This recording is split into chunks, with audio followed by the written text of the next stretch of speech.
Hey, it's Kevin DeWitch here and welcome back to the Mixing in a Home Music Studio course. In this video, we're going to talk about importing the audio.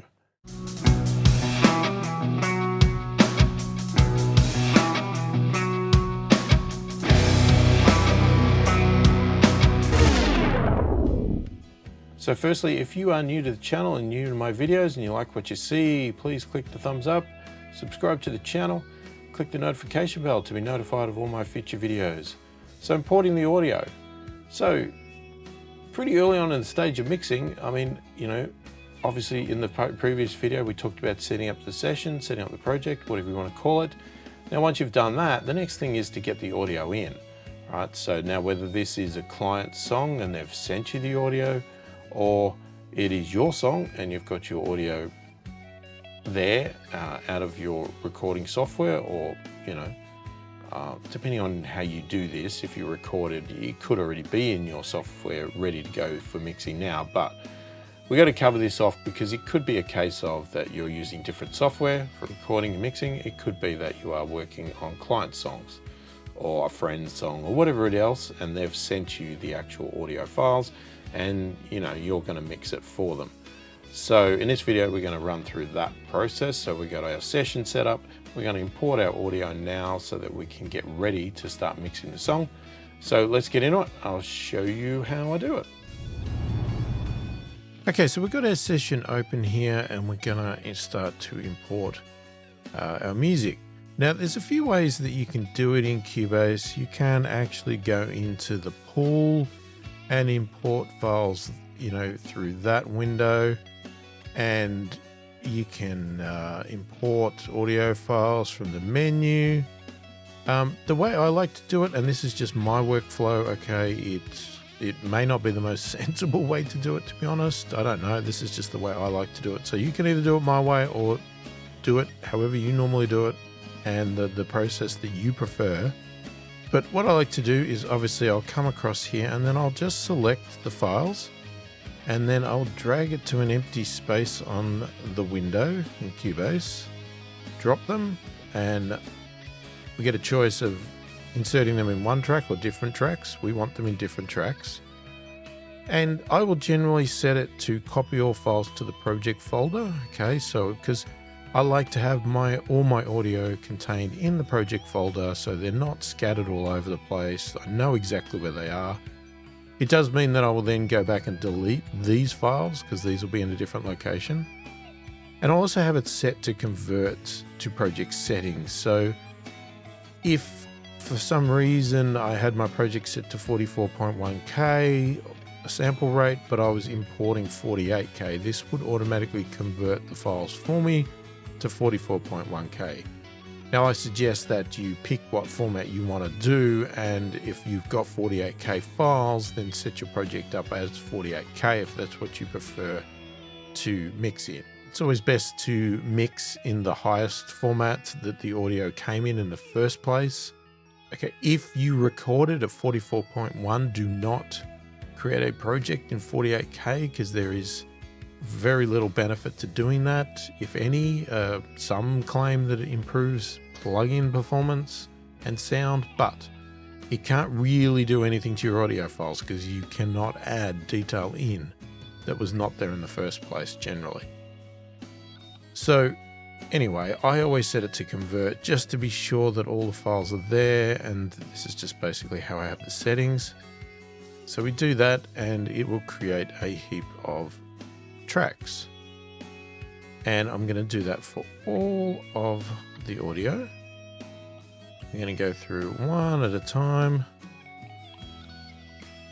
Now obviously if these audio files were all in the one folder, I could have just dragged the entire lot in one shot, but that just depends on how you get the files. And if you're working for a client on one of their songs, it depends how they gave you the files as well. They might have given you all in one thing, or they may have broken it up into smaller chunks like this.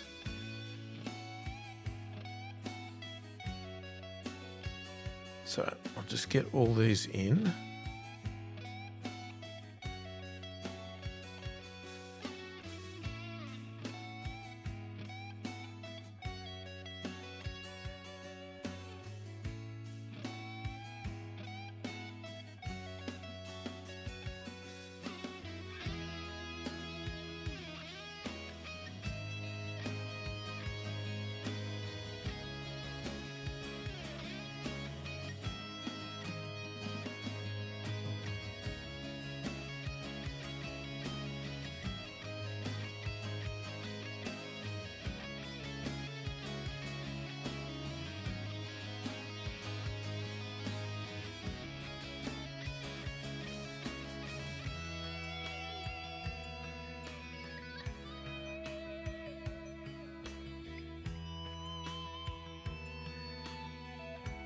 So one thing before we move on, now this is something that might come up if you work on clients' music.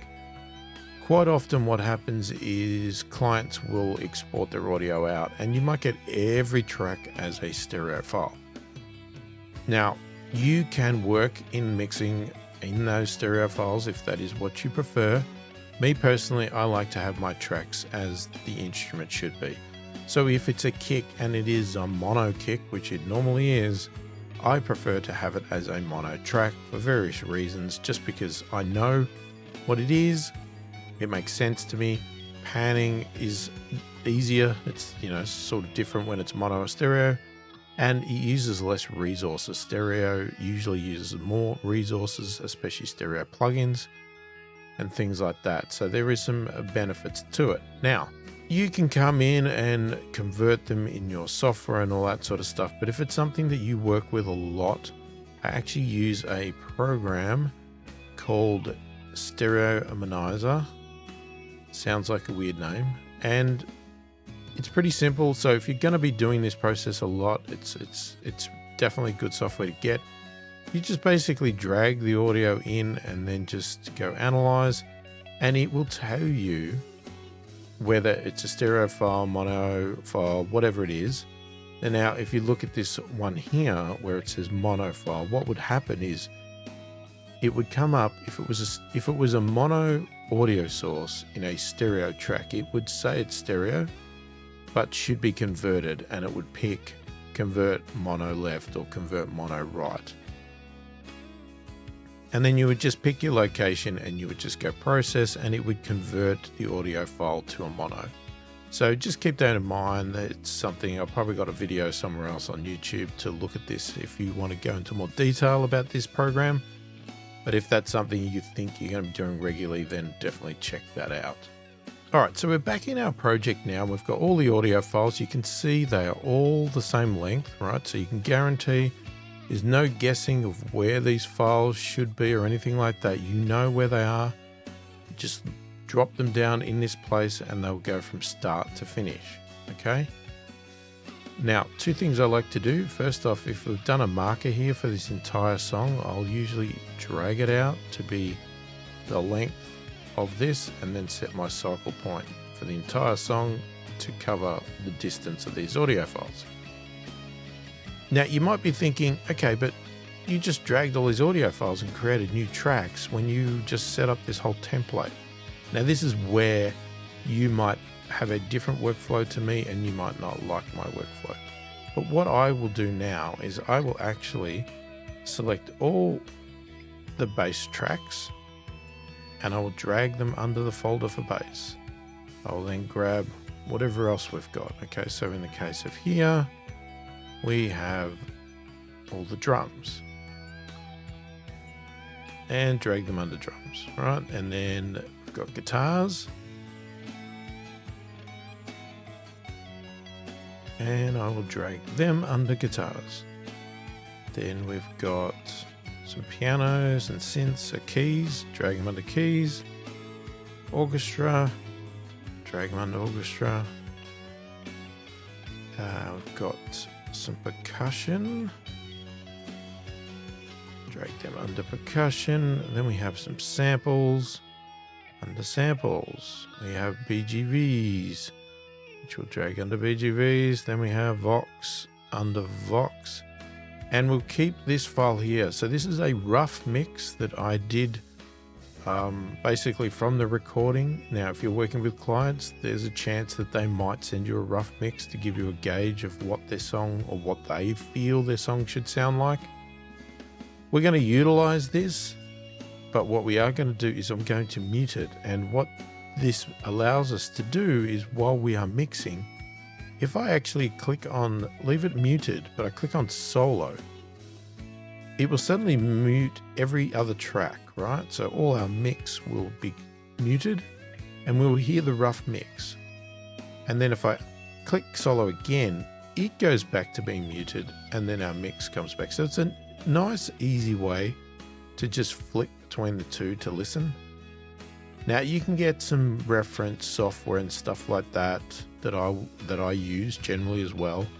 And you could put this rough mix into that to do it that same approach. But if you don't have one of those and you don't want to use one, this is a nice simple way of doing that. Now I'm just going to leave that down the bottom here outside of any folders, just so it's really obvious what it is and where it is.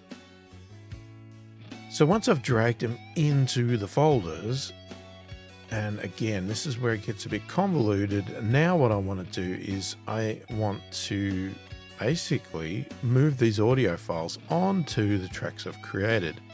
But the first step I'm going to do before I move things is I'm just going to have a look at what I've got and make sure I've got enough tracks to cover everything. So in the case here, because we've got some electronic drums here that I may want to sort of duplicate another track and make sure you duplicate the right type of track. So in the case here, it'd be like overheads or room if I want stereo. So I want to sort of set those up as I go. So what we're going to do is I'm going to start off by grabbing the overhead. I'm just going to drag the actual audio onto the overhead track. All right, so this is the one we set up in our template. And I'm just going to go through that one at a time, doing all of them. So I'm going to drag the kick. I'm going to drag the snare. All right, and then tom 1. Yeah, we don't have a tom 2, we have a tom 3. So we could skip tom 2, go to tom 3, and then we got tom 4. And you'll notice I've got mono tracks and they're mono audio files. You need to pay attention to that because you want them to match. You want stereo on stereo, mono on mono. Okay, then we have a hi-hat. And we've got a room. But before I put the room on, what I want to have a look at here is we have another three stereo tracks and a mono here for the electronic stuff. So I'm actually going to duplicate this stereo track 3 times. 1, 2, 3. No, we need 4 actually. Sorry. We need 4. Okay, so we're going to go 4, and then I'm actually going to use this tom track, and that is going to be my other mono. All right, so now what we can do is move the room one up, and then I can rename these tracks and drag the audio over. So we can call that, you can call it whatever you want. You can match it to the file. You can name it anything that makes sense to you. Obviously, I try to use some sort of descriptive term wherever I can. All right. And the reason I duplicate the track is because obviously it's got all our colors, it's got our setup, our routing to the drum bus, and any other effects or anything you might have put on. So we've got all them there now. So then what I do is I just grab all of these tracks that should have no audio left on them anymore, which was just the tracks that it created when it imported, and I just delete them. Okay, so now our drums are laid out nicely. And then I'll just close the folder. And then repeat. Okay, so we're going to do the same thing for the bass. Now, what we are missing is we do not have a stereo bass track in here. And we have some stereo bass. All right, so we have a few of those actually. So what we're going to do is we need to set up a stereo bass, or what we could do is just convert one of these. Actually, no, I'll add a new.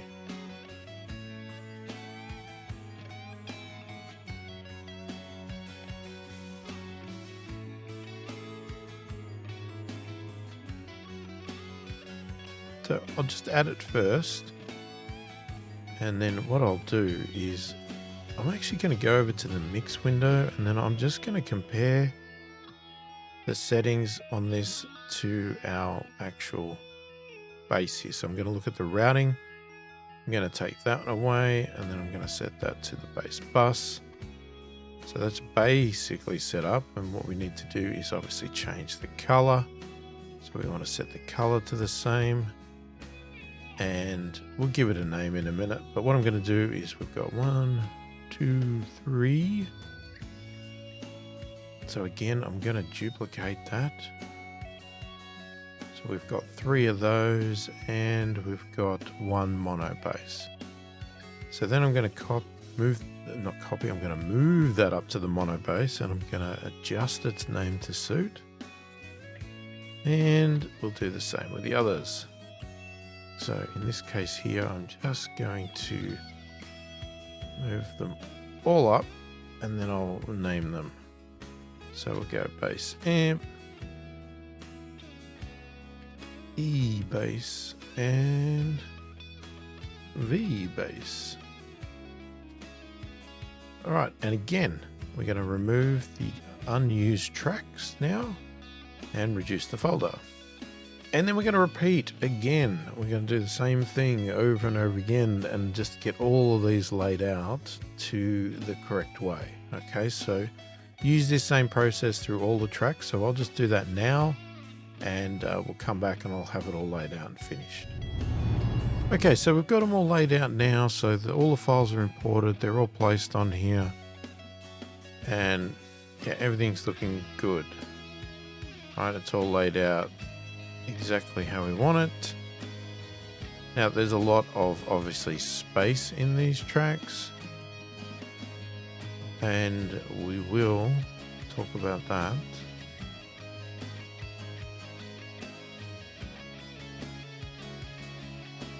So you can see them all laid out there, so all are looking the way I would like them. Make sure you save your project as you go. You don't want it to crash and lose everything you've done, so make sure you do that. So there you go, that's how I import audio into my projects in Cubase. Hopefully it adapts well to your software, and it's pretty easy to follow along. You know, obviously we're still getting high level here, and we're still getting into the mixing. You know, we've got to get through these little parts first before we can actually get into mixing itself. But yeah, if you do have any comments, leave them below. You know, put them in the comments below. If you have any questions, please do feel free to put them in the comments below. I do read all of the comments, and I will answer as many of them as I possibly can, as soon as I possibly can. You know, I want this to be interactive. I want to help you. I want you to progress to whatever level you need to get to, and teach you as much as I can. You know, so there could be things missing or anything like that I haven't covered. So, you know, feel free to ask questions and that sort of stuff. But keep in mind that some of these questions may also be answered in future videos, but I will let you know that. So, you know, don't be shy. Put a comment below. I will read them and I will answer them. And there's no stupid questions. You can ask any question you like, whether it's a very hard question or whether it's a very simple question, whatever you want.